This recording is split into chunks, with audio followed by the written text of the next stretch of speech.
مربیان ما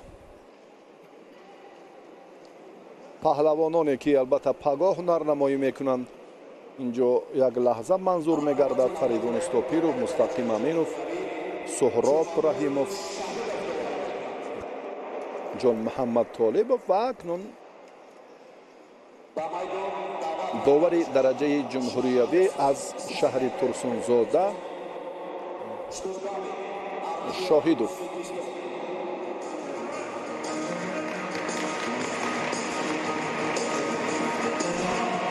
برای مدال دوم برنجی اکنون برنده مدال برنجی مسابقات گرند اسلم گرجستان ورزشگر محبوب تاجیک شعباز سیدابروف به میدان می آید. نام برده با شتوربابین نماینده جمهوری ازبکستان نیرو می سنجد.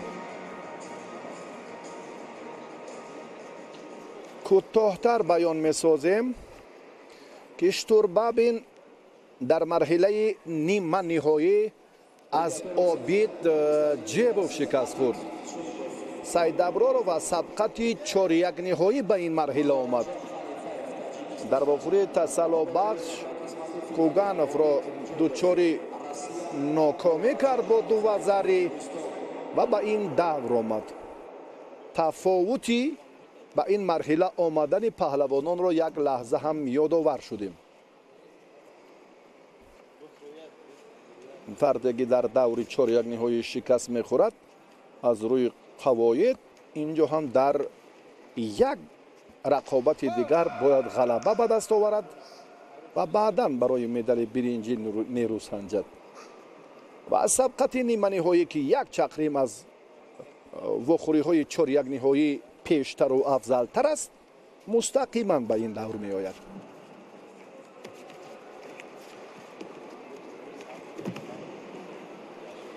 شتوربابین تجربه مسابقه های بین المللی را دارد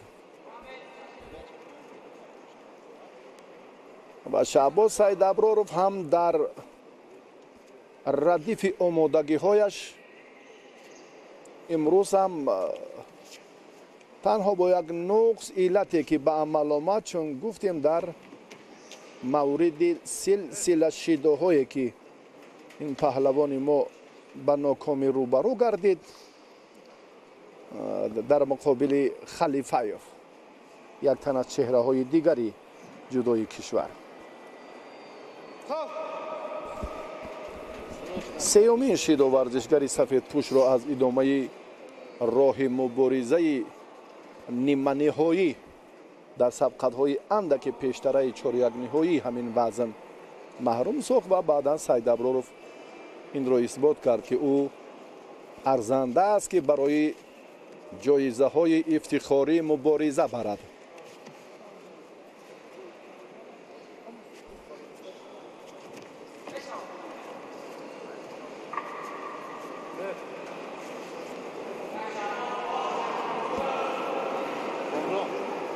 شتوربابین یک حرکت کرد اما اندک پسیوی خود را شعباز سیدابروف نشان داد، یعنی رها کردن این حالت برایش مفیدتر بود. این رو هم سیدابروف خوبتر میداند.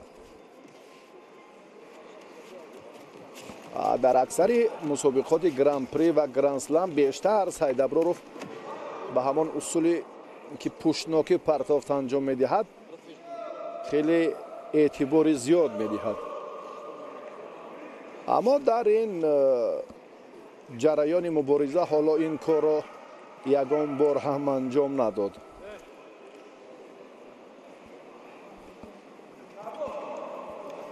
راه دیگر را پیدا میکرده است. البته امکانیت ها فراخترند.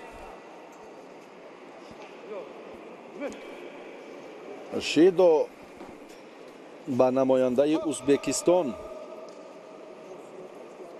شتوربابین ارتیوم قامتش اندکی بلندتر است. از کمربند داشت. سعید ابراروف قریب بود که وضع مشکل تر را برایش به وجود آورد و خوشبختانه زود خود را رها کرد. ارتیوم باز همین حالت را نشان دادنی بود. سعید ابراروف با دو پهلو حرکتی کردش ثمرآور خاتمه نیافت، یعنی به دو سمت چپ و راست، و زود خود را رها کرد. مبادا به حالتی باز هم وزنین تر افتاد. انا همین اصول را در نظر داشتم. اکنون امروز در دقیقه آخرین این عمل را مورد استفاده قرار داد، اما موفق نشده ایستاده است.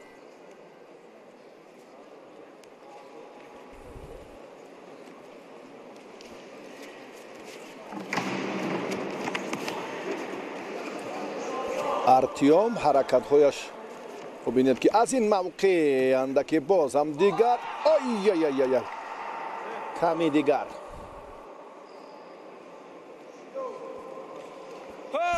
این کار را باید با سرعت‌تر انجام دهد. شهبازی 21 ساله سفید پوش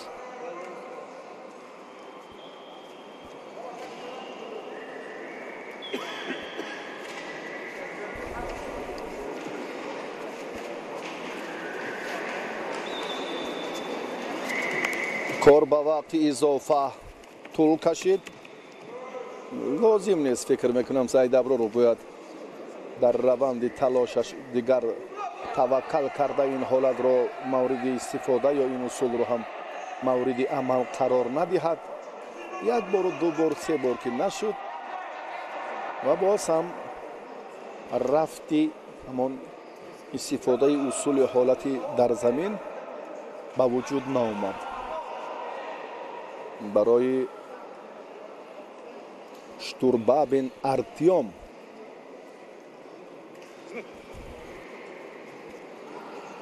دیگر سمت رو اختیار کردنش مفیدتر است فکر میکنم. پهلوانی ما رو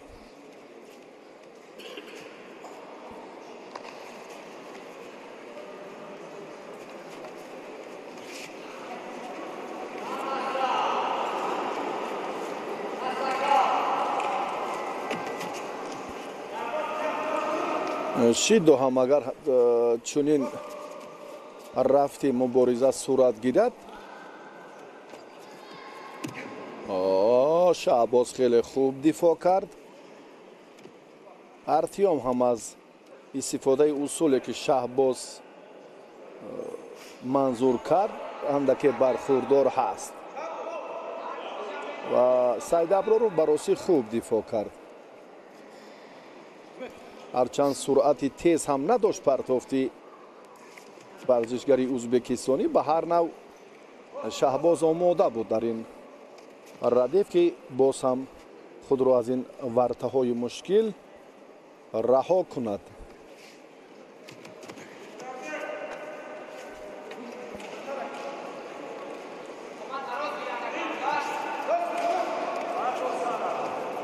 داور بعد این حرکت خلاصه خود را فکر میکنم دیگر میکند برای مجازات کردن.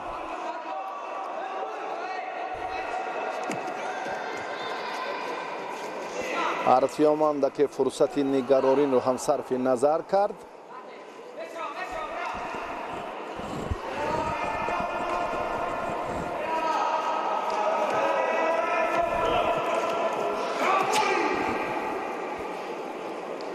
شهباز باشد در استفاده اصولی که میبینیم حالا هم کامیاب نشد. فرصت های مناسب کم به وجود می آیند. این از برابر بودن ملکه هر دو درک می دهد.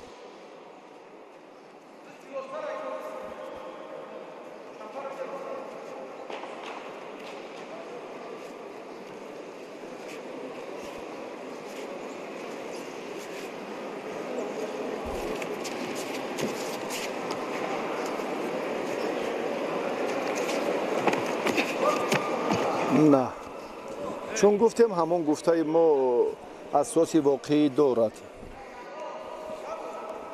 برای سید ابرارов ضرورت ندارد که عملی که منفیت بخش نیست، ثمرآور خاتمه نمییابد، نگرانی رو به وجود میارد، مشکلات رو باز هم ایجاد میکند.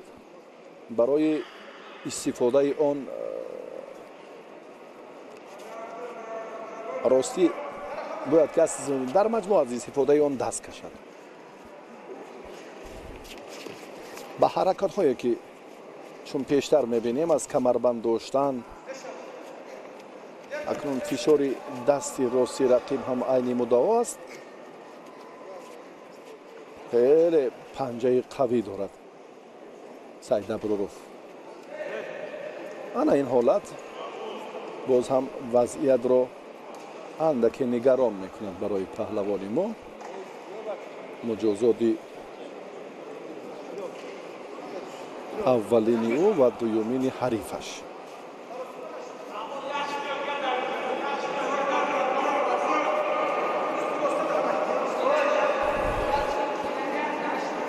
دقیقه هشتمی مبارزه پهلوانان برای مدال دویوم برنجی وزن تا 66 کیلو.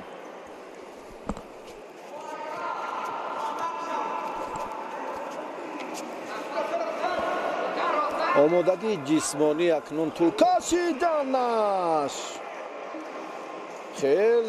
خیلی خطر داشت. حتی شبه آمیز می نماید این پرتافت. داور حتما به نوارهای تکراری نیاز دارد، فکر میکنم. حتی ما نیست.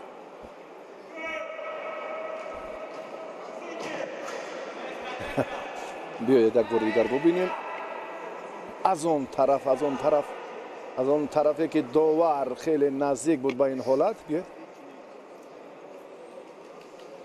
میتواند بها گذاری کند.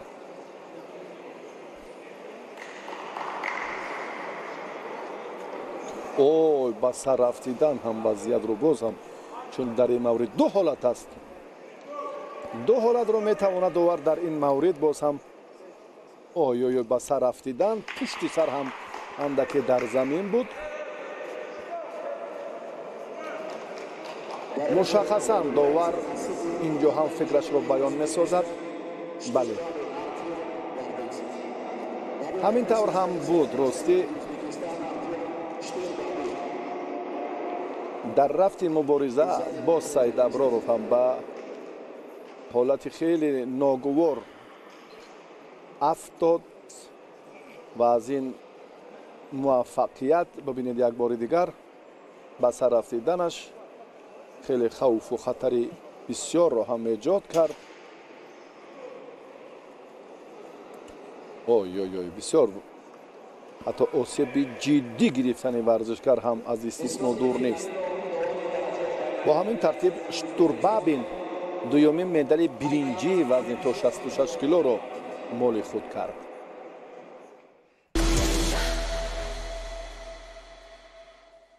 Big Sanders бургери колонист иборат аз 3 стрипс, панири дукарата ва сабзавоти тару тоза, ки дар зери соуси махсус дар булочкаи бриош тайёр карда шудааст. Танҳо дар KFC. оё дард ба наздикони шумо нороҳатӣ эҷод мекунад? фавран ғамхори хеш малҳами пардифен активро истифода баред. формулаи малҳами пуртаъсир зуд ба бофтаҳо ворид шуда дардро сабук месозад. азизони шумо бо ин малҳам дубора аз зиндагӣ лаззат мебаранд. ғамхори шумо ин малҳами пардифен актив.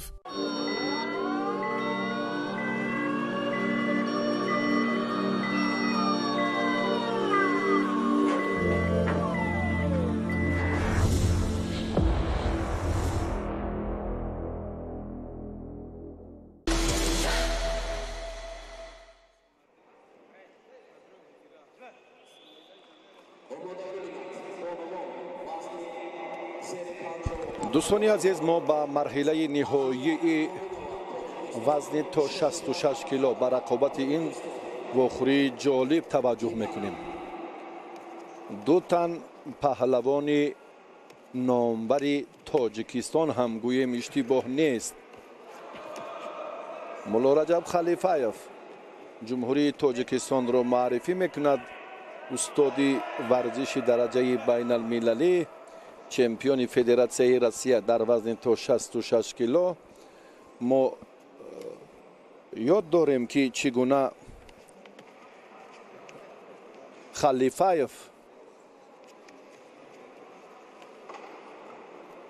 ҷасегов исмоил варзишгари ингушистонро дар марҳилаи ниҳоии чемпионати Россия дар ҷудо мағлуб кард ва унвони қаҳрамони Россияро дар вазни то 66 кило ба даст овард. ин хеле музаффарияти воло ва шоиста ҳам ҳаст. ва дар Екатеринбург чун инҷо ҳам чеҳраҳои асил, нафароне ки чун дар хусуси тарбия ва ба камол расонидани ин варзишгар сухан гуфтем, воқеан ҳам зиёданд. ҳоло ба паҳлавони тоҷикистон муллораҷаб халифаев доваршӣ додод нодуруст доштани ин паҳлавон. ва барои Обид Ҷебов ки дар шаҳри Иркутски Федератсияи Россия иқомат дорад, аслан тоҷик аст, таҳти роҳбарии Эргаш ва Фатоҳ Маҳмадбековҳо тамрин мекунад. дар якчанд мусобиқаҳои ҳудуди Федератсияи Россия сатҳи байналмилалӣ шарафёб шудааст, даст боло гардидааст. коршиносон ҳам аз ин чеҳра умедҳои зиёд доранд. агар ба ҳайати Тоҷикистон ҷалб гардад, ин ба нафъи мунтахаби ҷудои кишвар хоҳад буд. ана ин аз як тартиби мушаххас ва касбияти волои тоҷик писарон. хеле гӯштини хуб гирифта истодам. фарҳанги ҷудоро хуб нишон медиҳанд. ҷаҳду талош, доштани гиребон, сари остин, ҳаракат дар вақти зарурӣ, дифоъ кардан, пайваста боз ҳам самтҳои дигари қисматҳои заифи рақибро ҷустани ҳарду хеле хуб аст. Обид андаке ним чақрим аз ҳисоби афзалии малакаш пеш ниҳод. ҳоло зиёд не, аммо боз ҳам муллораҷаб дар баробари он ҳунари волои Обид Ҷебов хеле хуб истодагарӣ мекунад. бахтиёр ҷабборов дар машқҳои бештари паҳлавони кабудпӯши раштӣ ки дар Екатеринбург сомон ёфтанд, як масъулият ҳам дошт. биёед як бори дигар мо таваҷҷӯҳ кунем ба ҳамин ҳолати ба амал омада андаке бале муллораҷаб халифаев худро ба шикам партофт, чунки суръати мубориза андаке тезтар буд ва ҳоло боз ин аз ҷониби Обид Ҷебов ҳам ба назар мерасад. яъне ҳуҷумҳои ҳарду ҳам баробар шуданд.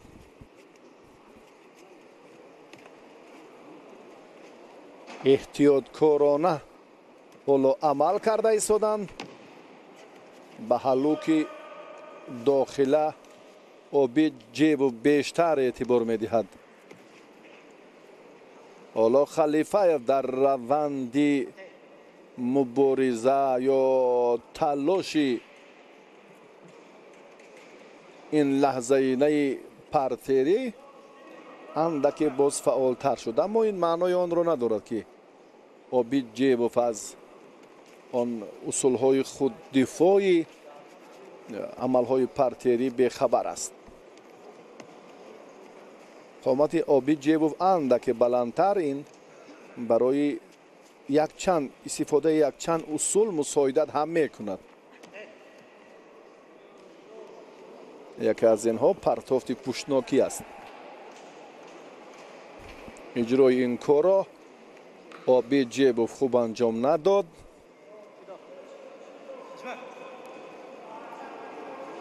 در قیاس نظر به دیگر حریفانش مولا رجب خلیفه‌یف دچار مشکلی شد، چون این هم باید باشد. این مرحله نهایی مسابقه بین المللی جام پرزیدنت جمهوری تاجیکستان می باشد. خیلی هم مناسب، خیلی بسیار هم زینت زیبو شکلی انا همون حالتی به عمل آورده رو پیش پا یک حرکتی پیش پا. حالا ما فرصت داریم این لحظه جالب و غرایب رو با هم ببینیم. یا نه، این حرکت از جانب عابد بود، عکسی عمل از جانب ورزشگر تاجیکستان. خیلی نزدیکی داشت، خیلی و خیلی نزدیکی به همان امتیازی که ما میخواهیم که پهلوانی هر دو تاجیکند. اما امروز که به شرافت استقلالیت دولتی جمهوری تاجیکستان پهلوانان ما شهرت و نفوذی ورزش میهن را که بالا میبرند، البته اینجا مخلصان و تماشابینان تلویزیونی ورزش توجه به نتیجه دلخواه مولا رجب خلیفه‌یف دارند.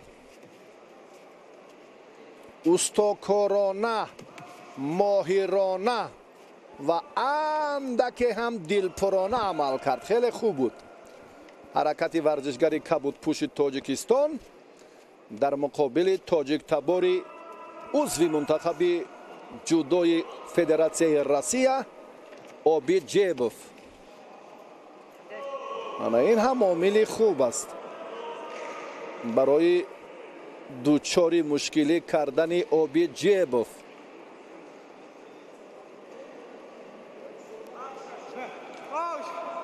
در فدراسیون روسیه عنوان قهرمانی مدال طلای گوشتین جودو را به گردن آویختن کاری سهل و عادی نیست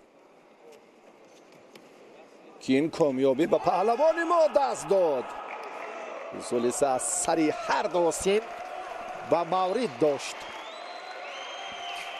هجوم های مولا رجب خلیفه‌یف بیشتر می شوند و جالبتر هم هستند. خیلی خوب اقبالی که بلندی میکند و که در تمرین و در مشق‌های خیلی دست جمعانه نمونه بود، حالا در میدان باز هم روشن‌تر و واضح‌تر می‌گردد.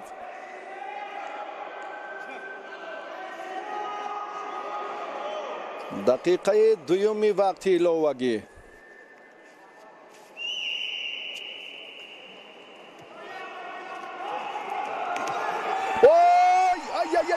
یک لحظه هوپا رفت اما توقف کرد و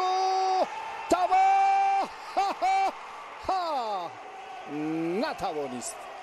بسیار هم وضعی ناگوار برای عابد، بسیار هم حالت مناسب برای پهلوان کبودپوشی تاجیکستان به بیان آمد.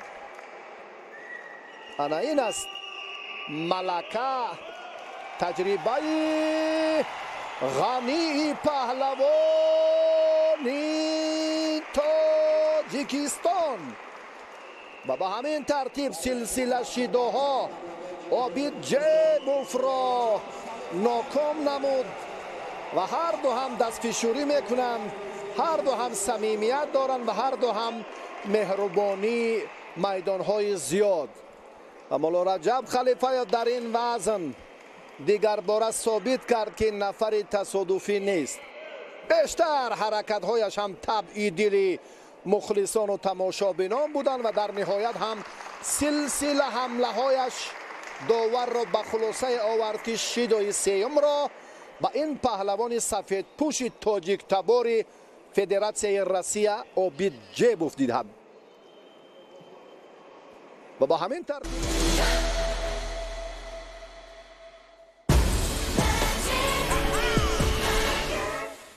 kind of magic.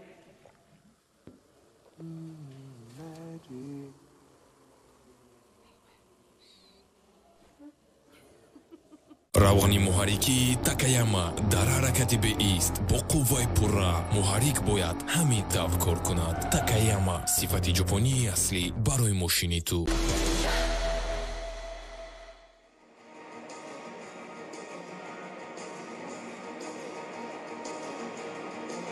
акнун бинандагони азиз, мо ду чеҳраи хеле машҳури ҷудои бонувонро истиқбол мегирем. аҳлия муминова, сафедпӯши узви мунтахаби бонувони Тоҷикистон, ва Шоҳида Қалландарова, варзишгаре ки барандаи медали биринҷии мусобиқоти қаҳрамонии Осиё ҳаст. дар самбо, дар ҷудо аҳлия муминова ҳам миёни наврасон 3 сол қабл, иштибоҳ накунам, дар Макао ин ҷоизаро моли худ кард. ҳар ду ҳам Тоҷикистонро таи солҳои охир дар ҷудо миёни бонувон муаррифӣ мекунанд. иштибоҳе ки мавриди таваҷҷӯҳ ва назар аст, ин бале ба аҳлия муминова аз сари остин доштанаш ҳамон дар муоширати паҳлавонони ҷудо тапонча мегӯянд. ангушт вориди сари остин мешавад ки ин дар ҷудо мамнӯъ аст.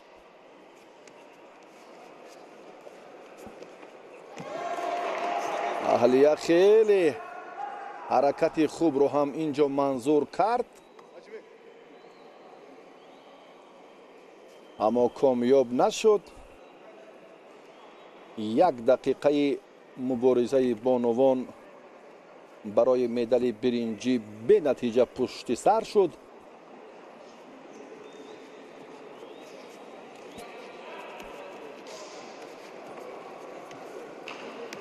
ростӣ агар қиёс кунем нисбат ба солҳои пешин, бисёр ҳам банду баст ҳаракатҳои гулдухтарони мо аллакай ба монанди ҳамон чеҳраҳои намоёни мусобиқоти гранд-слам ва гран-при ҳам ҳаст. ин аз он далолат мекунад ки ҷудо дар миёни бонувон ҳам таи солҳои охир рушд мекунад. дар мусобиқаи ҷоми президенти ҷумҳурии Тоҷикистон даъвати бонувон ҳам бесабаб нест. як василаи таҳким бахшидани кори мураббиён, як воситаи ҷалби бонувон ба гӯштини ҷудо маҳсуб меёбад ки дар оянда ҳайати мунтахаби бонувон таъсис мешавад. ин барои тими ҷудои Тоҷикистон миёни мардон ҳам хеле муфиду муҳим аст, чунки дар мусобиқоти сатҳи бошукӯҳи гранд-сламу гран-приву чемпионати Осиёву ҷаҳон, ҷоми ҷаҳон ва таваҷҷӯҳ ба ҳайати Тоҷикистон барои мавқеашон ҳам бештар мешавад. агар тими бонувон мавҷуд набошад, он гоҳ боз ҳам ин як тақозо ё талаби замон ва худи талаби федератсияи байналмилалии ҷудо аст. тартиби баркандани ана ҳамон ҳаракат аз гиребони якдигар шакли нопурра ва нодурустро монд. Фаридун Стопиров инро ҳам хуб мушоҳида кард. ҳар ду шидо доранд, ду шидоӣ. дар қаҳрамонии ҷаҳон миёни собиқадорон доваре ки ҳакамӣ мекунад хеле хуб маҳорати воло нишон дод. 3 рақиби худро дучори шикаст кард ва бо мизбон барои медали биринҷӣ талошаш лаҳзае ки акнун дигар ҷои гуфтугӯ ва баҳс ҳам нест. инро ҳам мо ба риштаи таҳлил баркашидем. коршинос Хайрулло Назгиев дар ин маврид андешаи худро баён кард ки чанд ҳолати хеле мусоид аст барои шидо додани рақиб ё барои шидо додани Фаридун. аммо бештар такя ба он самте дошт ки рақиби ӯ аз Полша инҷо ҳам ба тарзи ҳамон шакли чӣ гӯем фишори маҷбурие ки тела дод назари довар метавонист ки комилан баръакс бошад. буданд он ҷузъиёт, мушкилот ва муваффақиятҳое ки мо дар қаҳрамонии ҷаҳон миёни собиқадорон дидем. гулдухтарони мо ҳоло муборизаро дар дақиқаи охирин бенатиҷа идома дода истодаанд. ой ой ой, осеби пои рости аҳлия аз назар дур нест. се маротиба. ин як одати ҳамешаи шоҳида аст.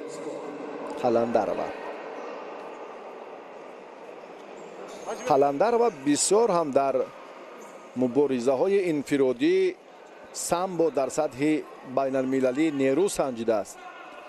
аммо аҳлия танҳо ҷудоро ихтиёр кардааст ва бонуе ки ба дигар намудҳои варзиш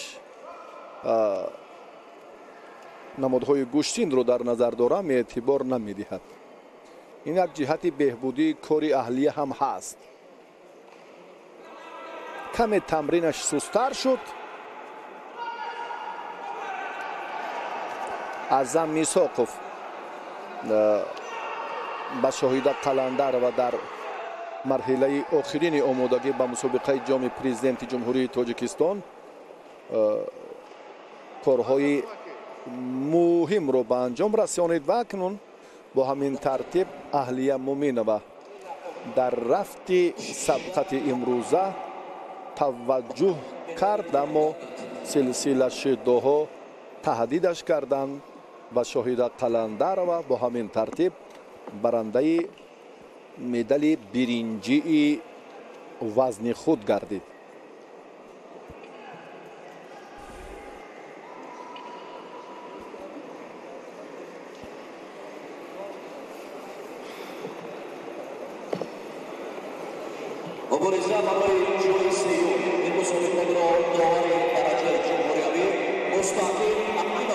мустақим аминов довари дараҷаи ҷумҳуриявӣ аз ноҳияи рӯдакӣ ҳоло бонувонро ҳакамӣ мекунад.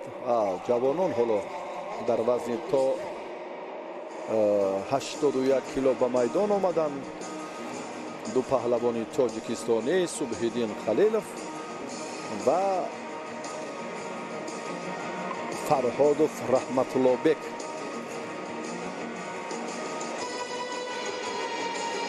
Раҳматуллобек чӣ гуна иштибоҳ кардида? гумон дошт ки довар инҷо мате гуфт, худро озод гузошт ва зери чанголи Раҷабов ҳамроз монд ва чун ба ҳуш омаду талош кард ки аз ин вартар раҳо ёбад, ки аллакай дер шуда буд.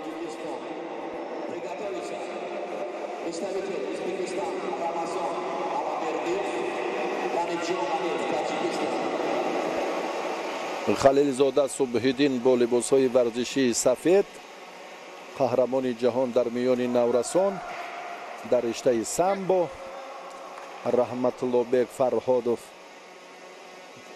ҷоизаи нуқра ва биринҷии мусобиқоти қаҳрамонии осиёро дар ҷудо дорад. ба халилзода барои нодуруст доштани ҳарифа сари ёстин муҷозот карда шуд.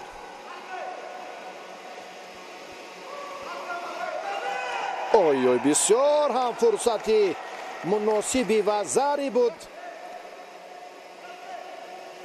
ва халилзода Субҳиддин ин корро хеле сари вақтӣ анҷом дод.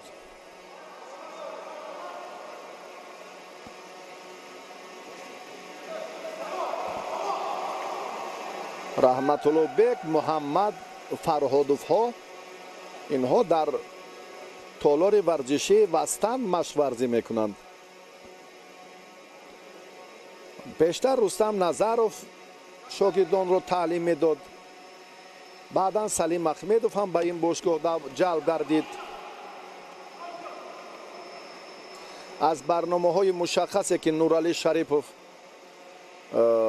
роҳбари бошгоҳи вастан таҳия карданд, мо танҳо як чеҳраро мебинем.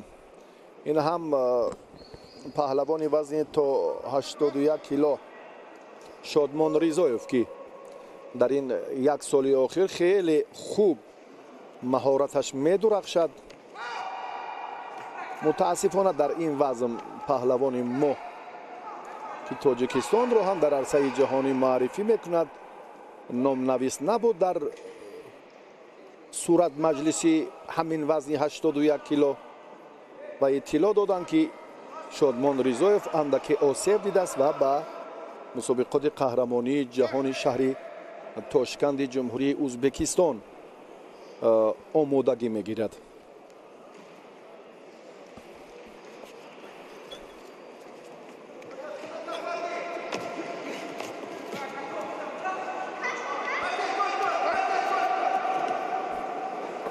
субҳиддинро аз овони наврасияш Иззат Худоев тамрин медиҳад. зодаи шаҳри Роғун мактаби ин шаҳрро ҳам хубу бо муваффақона анҷом дод. дар баробари истодагарӣ карданаш дар муқовимати ситораҳои самбои ҷаҳонӣ миёни наврасон комёб ҳам шудааст.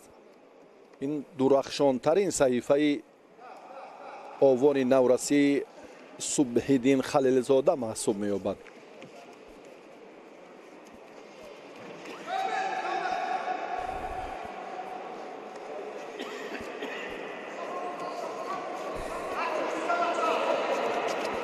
Раҳматуллобек роҳи дигар надорад. тамоми маҳорату малакаи худро бояд бо суратафзоӣ инҷо манзур кунад. вагарна аз ҷоизаи сеюми ин вазн маҳрум мешавад. раҳматуллобек Фарҳодов аз вохӯрии ниманиҳоӣ ба ин давр омад. Субҳиддин аз нокомии сабқати чорякниҳоӣ рӯҳафтодан нашуд. дар вохӯрии тасаллубахш муваффақ шуд ва ба ин давр роҳи худро ҳамвор кард. дақиқаи охирин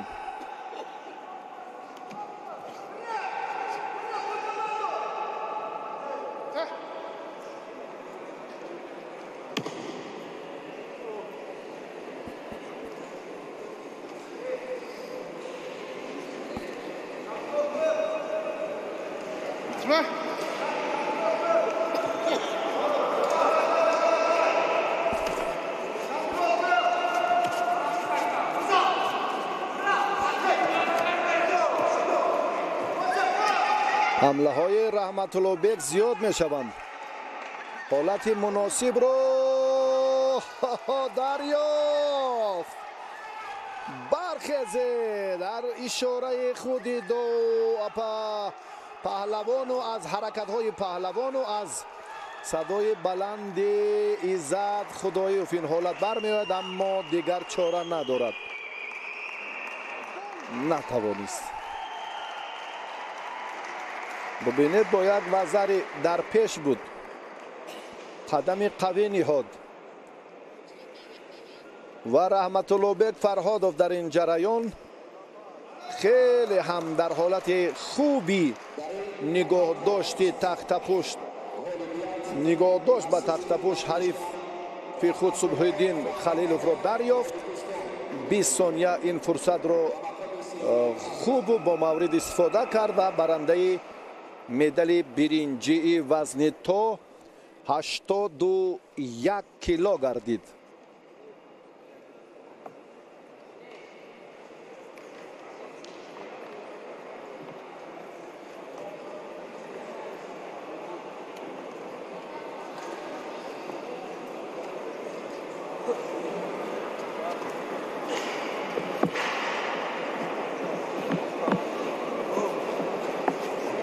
ҷуфти дуюми рақобатҳо дар вазни сери 81 килоро барои ба даст овардани нишони дуюми биринҷӣ довари Coca-Cola Zero Sugar Now.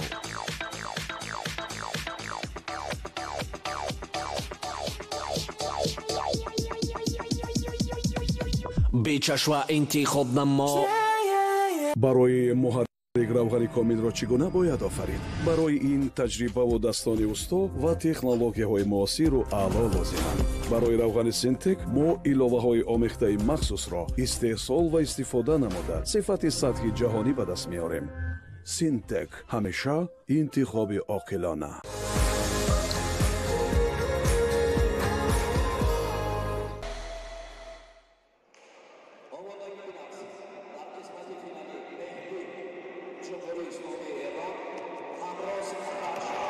دوستانی عزیز دقیقه اولی مبارزه پهلوانان علابردیوف و غنیوف را تماشا داریم. علابردیوف در این لحظه خیلی هم چالاکی خود را نشان داد. از این حالت رمضان علابردیوف خوب استفاده نمود. پهلوانی ما یادآور میشویم که در بسیار هم باز وزری پون بسیار هم با باوری و اطمینان قوی مبارزه برد علابردیوف رمضان پهلوانی ازبکستانی و غنیجان غنیوف اکنون از مدال برنجی این وزن هم محروم شد. بسیار ورزشگری قوی و با استعداد. این وزن 81 کیلو است. غنیجان غنیوف در وزن تا 73 کیلو بیشتر گوشتین میگیرد. شاید بیننده هم احساس کند که اینجا تفاوت وزن هست، دقیقاً هم هست. چون که وزن 73 شاید غنیجان هم 74 75 کیلوگرم وزن دارد. و از بس که وزن 73 کیلو در اینجا هنرنماییش به این نوبت گرفته نشد، بر وزن 81 کیلو غنیجان نامنویس شد و ناکامی فراگیرش گردید.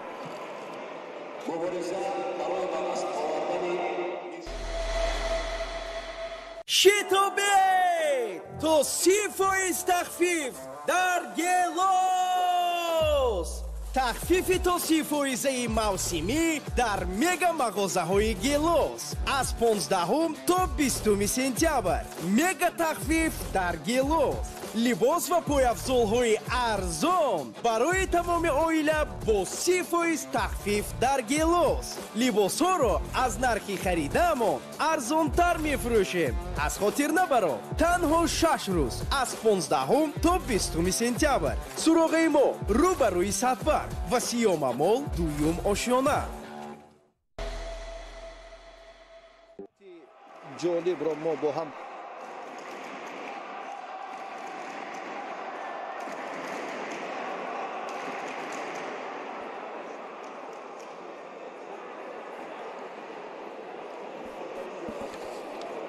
رقابت را دوستانی عزیز اکنون ما با هم تماشا میکنیم. یک لحظه ای که اینجا هم ما پرتافت های جالبی دو تن از چهره های نمایان میدان امروزه را با هم دیدیم. همراز رجب و مهدی نماینده جمهوری اسلامی ایران را.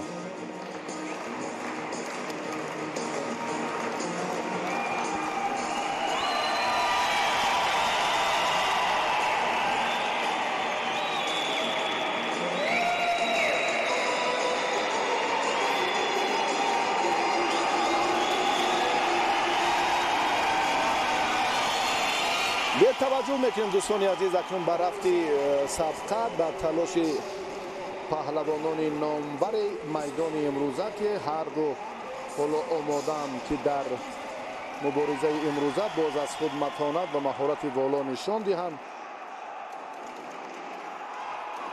مهدی پهلوان ایرانی با لباس‌های ورزشی سفید است. همراز رجبوف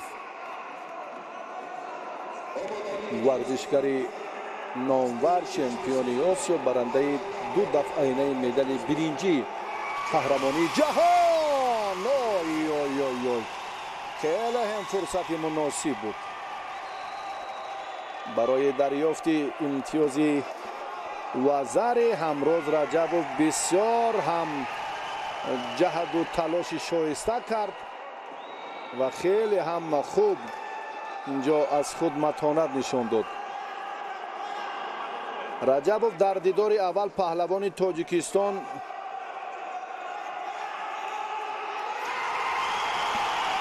مهردین را مغلوب کرد. امروز در دیدار دوم هم رحمت الله بیگ فرهادوف را شکست داد. بعداً امروز در بله چون فرهاد رحمت الله بیگ نه بعداً پهلوان ازبکستانی را مغلوب کرد.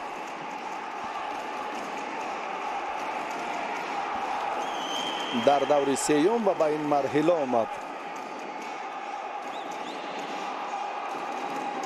مهدی باشد پیش از آنه که با تاجیف پیش از آنه که بله با سبزعلیف رقابت کند یک دیدار دیگر را هم با ورزشگری نه چندان شهرت یاری تاجیکستان به پیروزی انجام داد.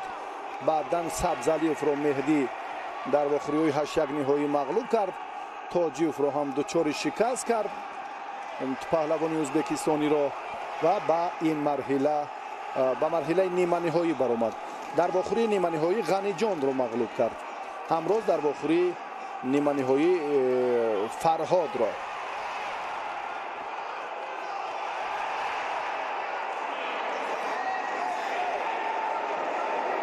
خیلی مبارزه پرشدت، تلاش جالب و دیدنی و عبرت بخش براستی.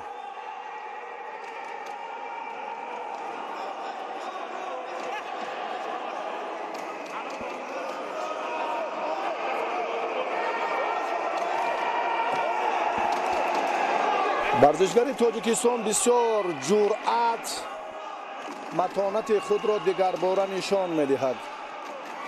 آی آی آی بسیار رفتی سبقت را کاملا دیگر کرد به مانند آبی جیبوف. اما پهلوان ما واقعا هم عزیزی میدان شد. انا این از فروتنی و متانت و مهارت والای پهلوان تاجیک همراز رجبوف.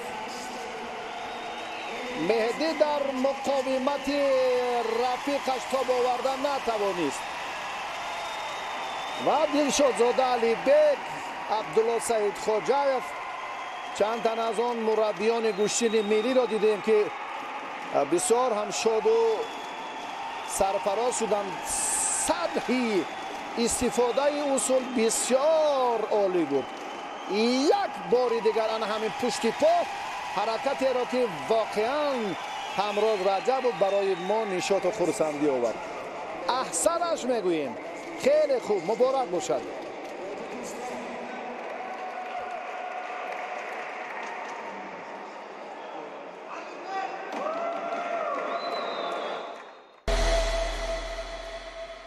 От чего зависит победа? От сплоченности и мастерства каждого, кто идет к общему результату. От уверенности в себе, упорства и умения ставить и достигать цели, и взаимовыручки.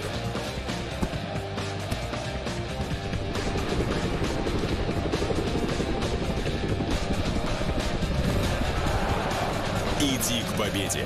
Будь уверен в победе. Побеждай. И мы тебе в этом поможем. Пари-матч объединяет. иқдоми дастрас аз алиф барои сокинони ваҳдат, ҳисор, турсунзода, бохтар, кӯлоб, панҷакент, истаравшан, конибодом ва исфарат. телефонҳоро бо шартҳои муфид то 24 моҳ ба насия гиред. шитобед. иқдом аз 12 то 21 сентябр давом дорад. муфассал дар сайти alifshop.tg ё ба рақами 900 занг занед. دوستان عزیز، ما مرحله نهایی وزن تا 63 کیلو میان بانوان را تماشا میکنیم و مولوده آدینایه و یک حرکتی که کرد اینجا هم مساعدت کننده نبود. барои дарёфти вазари, аммо ишораи Мавлуда фикр мекунам беасос аст. Назарова ҷонона ҷавонтарин бонуе ки аз Куллобшаҳр аст ва дар ин мусобиқот ширкат дорад. 16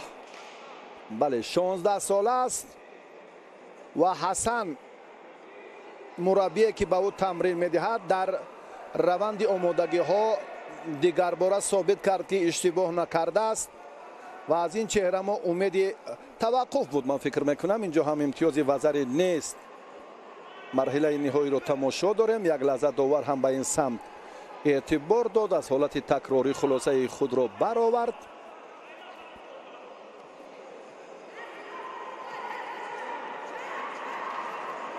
ҷонона дигар бора боз ҳаракате ки ана ин тартиби дурусти акси амал буд. маълум аст ки ҳарифи ҷонона аз он амале ки бештар истифода мекунад ҳамонро дар сатҳи зарурӣ хотима доданаш якчанд ҷузъиёти дигарро бояд риоя кунад. Мавлуда оддӣ наеваро дар назар дорам. боз ҳамин партоф анҷом медиҳад, аммо ин дафъа бори аввалу дуввумест кораш омад мекунад ё на.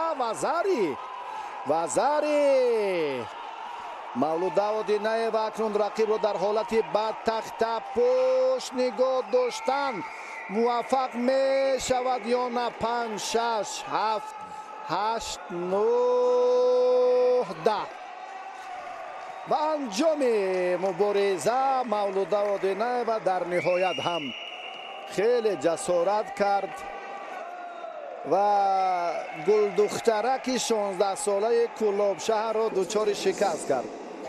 ва Ҳасан Сафаров, агар иштибоҳ накунам, бале мураббии ҷонона Назарова мебошад ва инҷо ҳаракаташ хеле муносиб хуб буд. ҷонона аз ҳисоби албатта хур будани сину солаш, камтаҷрибагиаш дигар ҷуръати баргардонидани ин ҳаракатро накард. ой хеле ҳам хуб буд. Мавлуда дақиқан ҳам дар кохи варзиши Кони Гурд Мавлуда машқварзӣ мекунад. ҳаракаташ дар ин лаҳза хеле муносиб буд ва имтиёзи заруриро ҳам дарёфт. равғани муҳаррики Такаяма дар ҳаракати беист бо қувваи пурра. муҳаррик бояд ҳамин тавр кор кунад. Такаяма сифати ҷопонии аслӣ барои мошини ту. иқдом бахшида ба 31-солагии истиқлолияти давлатии ҷумҳурии Тоҷикистон. амонат 31% дар 21 моҳ. маблағи амонат аз 100 сомонӣ. пардохти ҳармоҳаи фоизҳо. имконияти пур кардани амонат. корти ройгон муфассал бо рақами 544. ҳумо аз орзу то амал. Кока-кола Zero Sugar Now.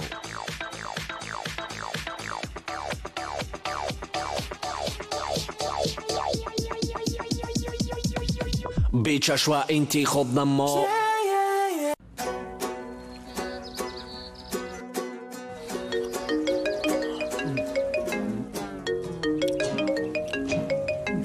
алло, Шарипов, дар ҷои кор ҳастед? зуд маоши кормандонро гузаронед. хуб шудааст раисҷон.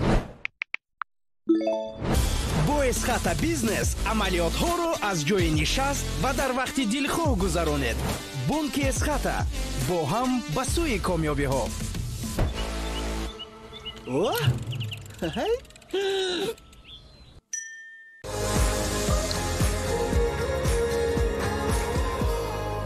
равғани муҳаррики Такаяма. чӣ гуна муҳаррик бояд кор кард? дар ҳаракати беист бо қувваи пурра. бо гардиши баланд тавонад ки ба муқовимати бар зиёд дош диҳад. чунин муҳаррик бо равғани Такаяма кор мекунад.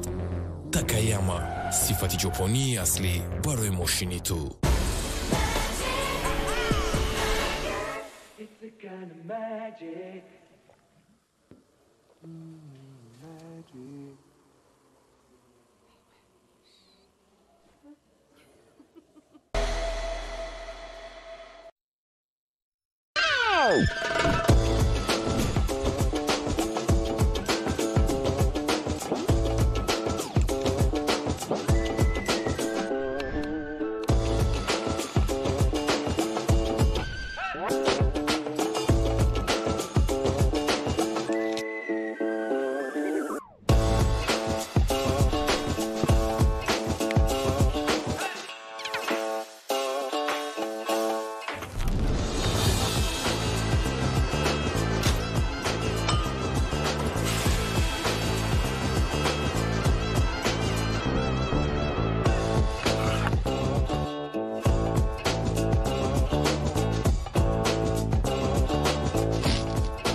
مجرای آب است.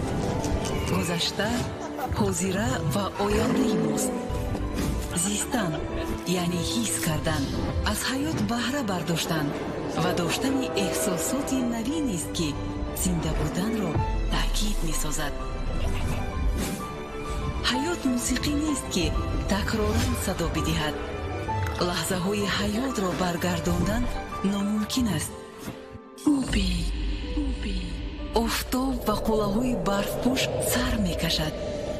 بشنو چگونه آبی مصفا از قله ها جاری می شود. احساس بکن آب چیزان در ضمیرت می شورد. این طبیعت است. با درک طبیعت ما زندگی زیبای خود را درک می کنیم. سیوما لذت طبیعت را احساس نما.